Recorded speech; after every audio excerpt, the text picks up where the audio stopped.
Hi friends, இன்றைக்கு நான் 5ஆம் வகுப்புலங்க பற்ற போறேன். ஏயும் பியையும் கூட்டினா 13, பியையும் சியையும் கூட்டினா 15, சியையும் ஏயும் கூட்டினா 12. ஆகமனில் ஏயையும் பியையும் சியையும் கூட்டினா இந்த பெருமதியில் தான் கேட்டிருக்கு. இப்போ இதில் எங்களுக்கு 2A 2B 2C என்ற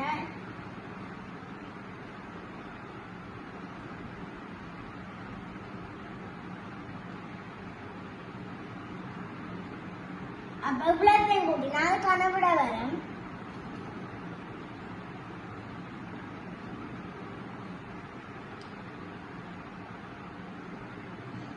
அப்ப உங்களுக்கு 40 விட வருது.